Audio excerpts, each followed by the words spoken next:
You're ruining your sister's happiness over money? God, I knew you were jealous, but I didn't think you were pathetic. My mother spat these words at me across her granite kitchen island, holding a glass of Chardonnay like a weapon she was ready to swing. The condensation on the glass dripped onto her manicured fingers, but she didn't seem to notice. On the counter between us sat a glossy, heavy-stock wedding invitation. It was cream paper with gold foil lettering that caught the overhead recessed lighting, shimmering with an arrogance that made my stomach turn. Emily and Jason. It looked expensive. It felt expensive to the touch. Heavy, textured. The kind of paper that costs $3 a sheet. And I knew exactly why it looked that way. Because, as I had discovered only 20 minutes prior, I had unknowingly paid for it. 10 minutes earlier, I had walked into my parents' house shaking, clutching a crumpled printout from a bank branch that showed my life. Savings. $45,200 had been drained to near zero in a series of transfers I never authorized. When I walked in and demanded an explanation, expecting tears or panic, or at least a lie, my mother didn't apologize. She didn't cry. She didn't even look embarrassed. She took a slow sip of wine, smoothed her silk blouse, and told me to grow up. She told me that since I was single and clearly not doing anything with my life, the money was better used giving my younger sister the fairy tale wedding she deserved. Then came the final blow, the one that made the room spin and the air leave my lungs. She slid the invitation toward me, tapped it with a manicured fingernail, and said, "We were going to invite you, Sarah. We really were. But honestly, Jason's parents are very high class. They own property in Martha's Vineyard.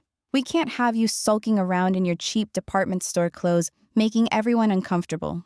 You have that heavy energy. So consider this money your gift. You're not invited." I stood there, the sound of the oversized stainless steel refrigerator humming in the silence, watching her smirk. She thought she had won. She thought that because she had access to an old joint account I'd forgotten to close, a relic from when I was 16 and needed a co-signer for my first debit card, she had the moral and legal right to plunder my future to fund her image. She thought I would walk away, cry in my beaten-up Corolla, and let them dance on my dime because that is what I had always done. She was wrong. I didn't scream. I didn't flip the table or throw the wine glass against the wall, even though every nerve in my body wanted to. I picked up the invitation, looked at the date, 3 weeks away, and smiled a smile that didn't reach my eyes. It was the smile of someone who has nothing left to lose. "Okay," I said softly, my voice sounding strange, mechanical, and distant to my own ears. "If I'm not invited, then I guess I'm not paying." My mother laughed as I walked out the door, the sound following me down the driveway like a curse. She didn't know that by the time Emily walked down the aisle, there wouldn't be a reception to go to. "My name is Sarah. I am 29 years old, and this is how I canceled my sister's wedding without lifting a finger, simply by taking back what was mine." To understand how a mother could steal $45,000 from her own daughter without blinking, you have to understand the ecosystem I grew up in. In my family, there were 2 distinct roles, assigned at birth and reinforced every day since. My sister, Emily, was the project. She was beautiful, bubbly, and utterly helpless. My parents, specifically my mother, poured everything into her. Dance lessons, pageants, private tutors, cars she crashed, and they replaced without a word. Emily was the investment they expected to pay off in social status. She was the show pony. Then, there was me. I was the resource. I was the quiet one, the one who got good grades without help, the one who started working at 16 at a grocery store, the one who didn't need attention. I was the safety net. If the car broke down, Sarah can fix it. If Mom overspent on Christmas, Sarah can lend us a few hundred. If Dad forgot to file the taxes, Sarah can figure it out. I was trained to be the bedrock so Emily could be the balloon. I accepted this dynamic for years because I thought it was normal. I thought being reliable was my way of earning love. I thought if I just gave enough, eventually they would look at me with the same adoration they looked at her. while Emily floated through her 20s, jumping from half-finished degree to half-finished degree, funded entirely by my parents' shrinking retirement accounts, I grinded. I worked 60-hour weeks as a project manager at a logistics firm. It wasn't glamorous. It was spreadsheets, angry truck drivers, and deadlines. I lived in a shoebox apartment with a roommate who stole my yogurt and played loud music until 2 a.m. I drove a 2012 Corolla that rattled when it hit 40 miles per hour and smelled permanently like old coffee and dust. I did all of this for one specific goal: a house. I didn't want a mansion. I wanted a condo. I wanted a front door that was mine. I wanted a place where no one could tell me to move or ask me for a loan or barge in demanding things. I wanted silence. I had scraped together $45,000 over 7 years. Every bonus, every tax refund, every skipped latte went into a high-yield savings account I had opened when I was 22. Here is the mistake that ruined me. The detail that seemed so small but cost me everything. When I opened that account 7 years ago at a local credit union, the bank manager suggested adding a beneficiary or a joint owner just in case of emergencies. I was 22. I trusted my mother. I thought she was the person who would protect me. If I ended up in a coma, I added her name to the paperwork. Over the years, I forgot she was even on it. I never used the debit card for that account. I cut it up the day I got it. I just transferred money in every month, watching the number grow. It was my secret garden. It was the only thing in my life that felt safe. Then came the engagement. Emily met Jason, a guy from a wealthy, old money family in Connecticut. He was nice enough, but spineless. My mother went into overdrive. This was it. The return on investment. She became obsessed with planning a wedding that would impress Jason's parents. She talked about floral arches, imported seafood, a venue that cost more than my annual salary. Whenever I asked how they were paying for it, knowing my dad's hardware store wasn't exactly booming, and they had refinanced their house twice, Mom would just wave her hand and say, "We're figuring it out.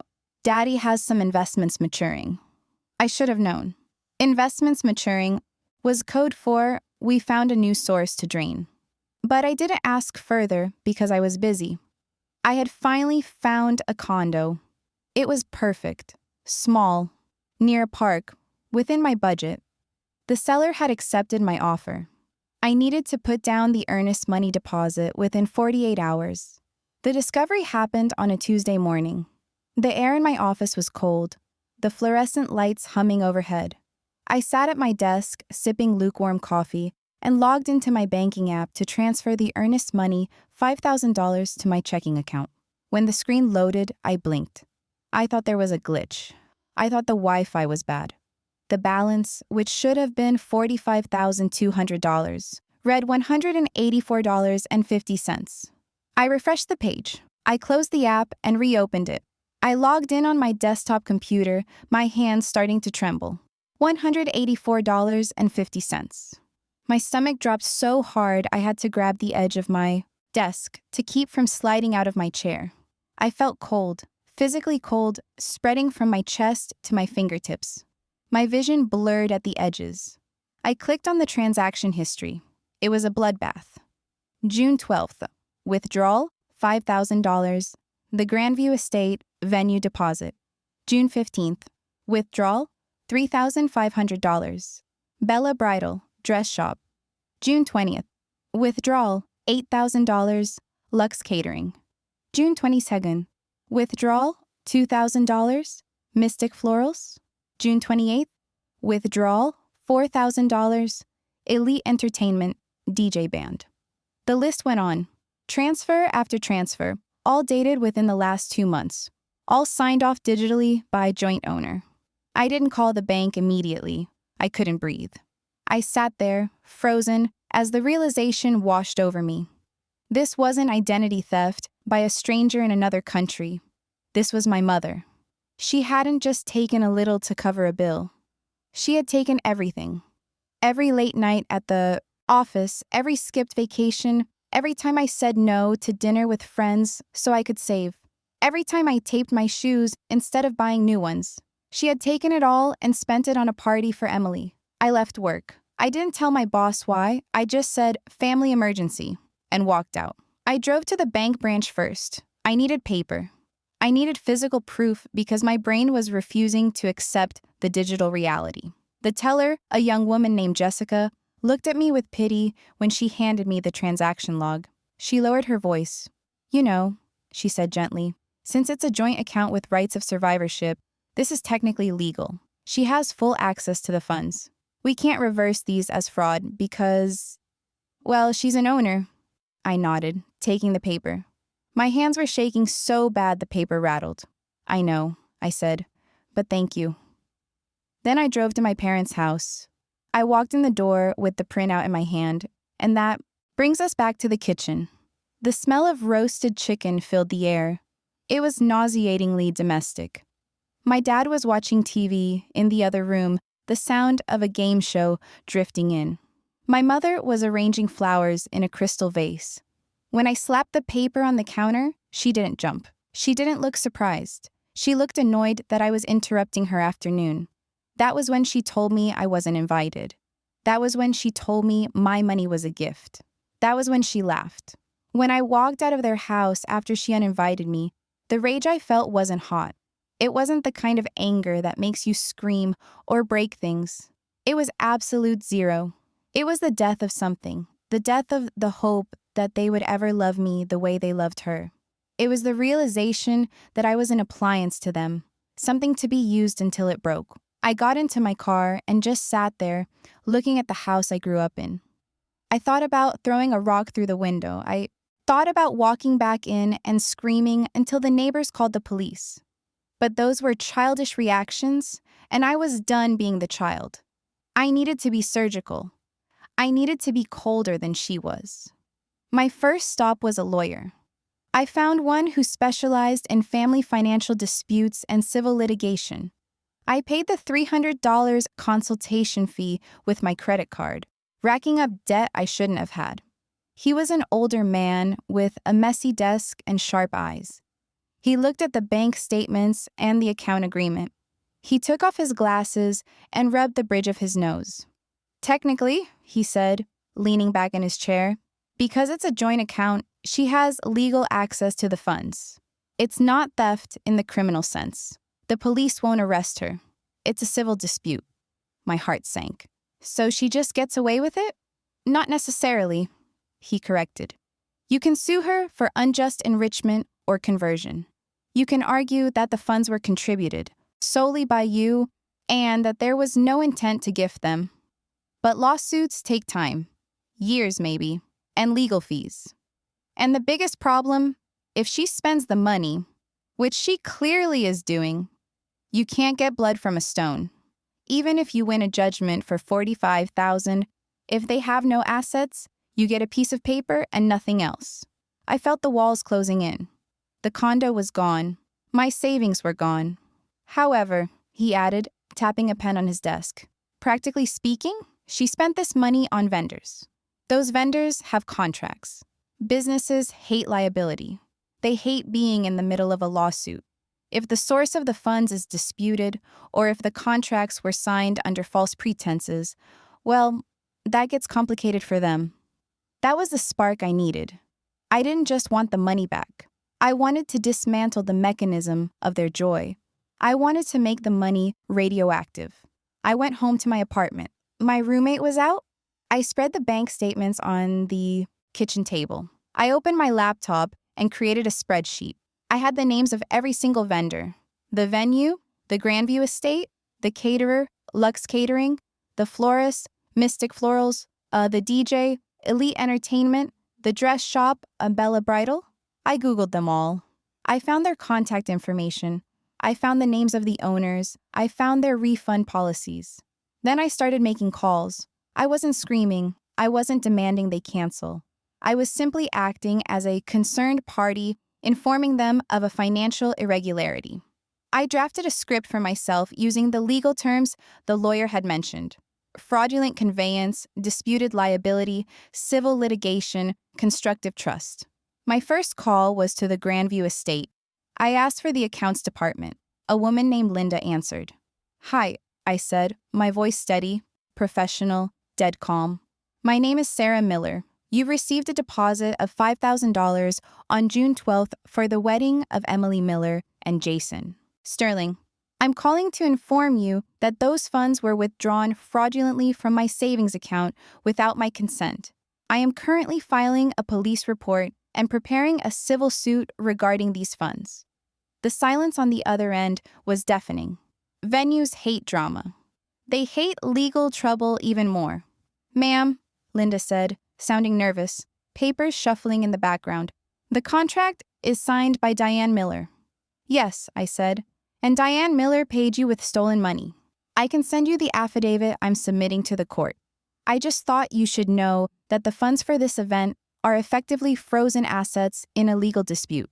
If the wedding proceeds using these funds, your company could be named as a beneficiary of the fraud. I need to speak to the owner, she stammered. Please do, I said. I'll hold. I didn't hold. I hung up and dialed the next number. I did the same thing with the caterer, and the florist, and the photographer. To each one, I told the same truth. The money you were paid belongs to me. It was taken without permission, and a lawsuit is pending. By the next afternoon, the chaos began. My phone started ringing while I was at work. Mom, Dad, Emily. I stared at the screen as Mom flashed up. I didn't answer. I sent them all to voicemail. I wanted them to sweat. I wanted them to feel the same panic I felt when I saw that balance of $184. When I got home, there were 14 missed calls and one text from my mother. What did you do? Call me now. I didn't reply. I poured myself a glass of wine, the cheap stuff, because that's all I could afford, and waited. The next day, I received a call from an unknown number. It was Jason, the groom. Now, Jason was a decent guy. Spineless, maybe, for putting up with my sister's demands, but he came from a family that valued reputation above all else. His parents were old-school Connecticut wealth. They cared about appearances. They cared about propriety. Sarah, Jason sounded panicked, breathless. I just got a call from the venue manager. They're threatening to cancel the booking unless we provide a verified cashier's check for the full amount by Friday. They said something about stolen funds? What is going on? Emily is hysterical. I took a deep breath. This was the pivot point.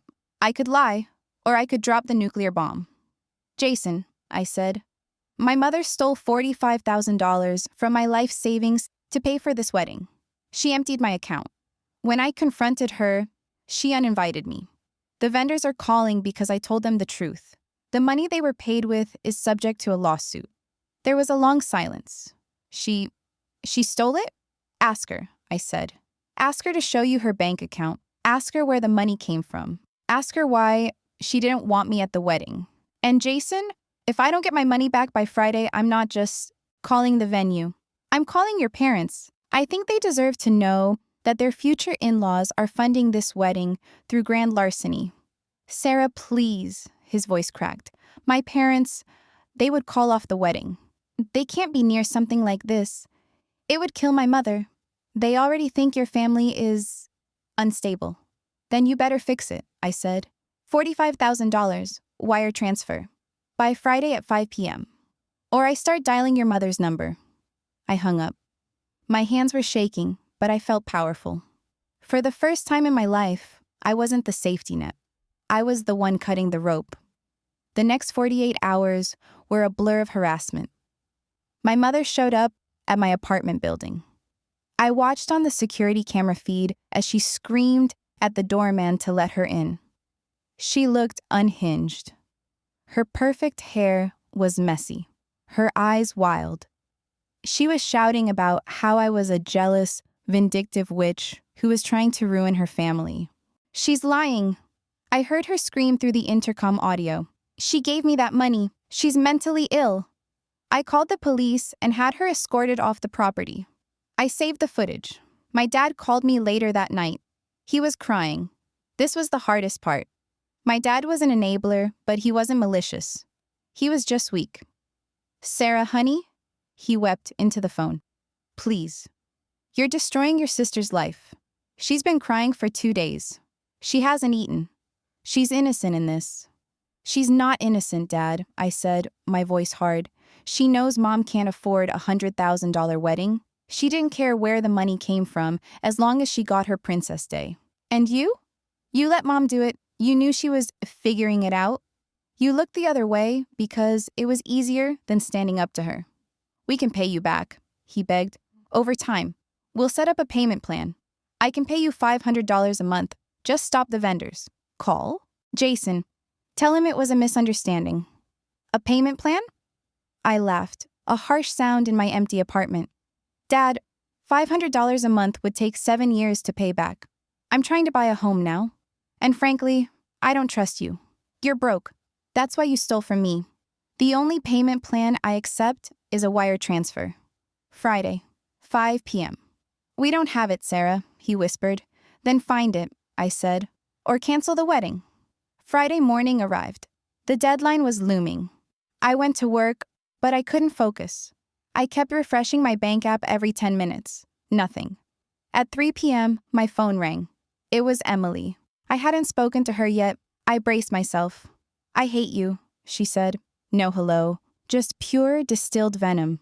I hope you die alone. You're ruining everything because you're a bitter, lonely loser. You're jealous because Jason loves me and no one loves you. That's why you're doing this. You want to be me. Do you have my money? Emily? I asked, ignoring her insults. Mom is at the bank, she spat. Jason's parents, they found out. The venue called them to confirm the new payment method because Jason's card got declined. They asked questions. Jason had to tell them. My heart skipped a beat. And they're furious, she screamed. They said it's tawdry. They said our family is a liability. They're threatening to pull their support for the honeymoon house. Mom is liquidating Dad's 401k to pay you back so Jason's parents don't cancel the whole thing. Are you happy? You bankrupted Dad. You ruined my wedding week. I didn't bankrupt Dad, I said calmly. Mom did, and you did. I'm just the bill collector. I will never forgive you, she said. You are dead to me. I was dead to you when you agreed to cut me out of the guest list, I replied. Tell Mom she has 2 hours. At 4:45 p.m., I refreshed my banking app. Pending transaction, wire transfer.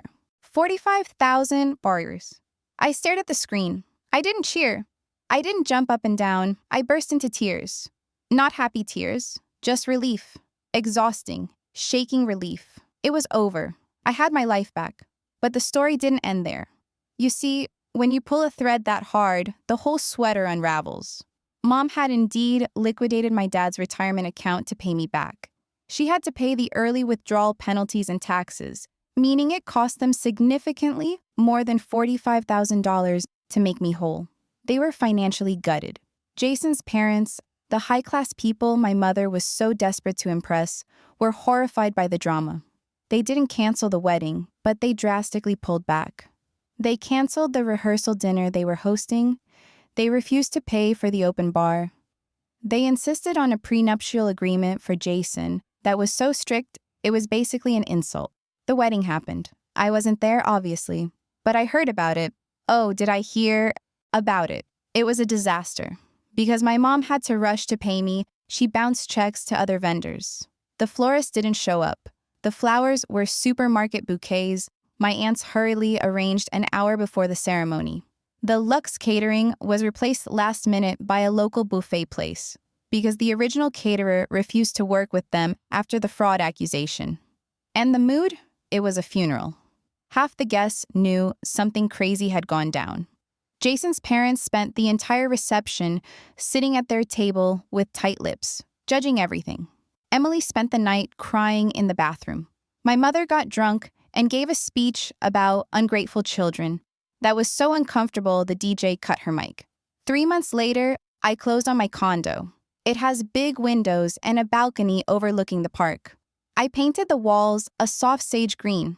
I bought a new couch that no one has ever spilled wine on.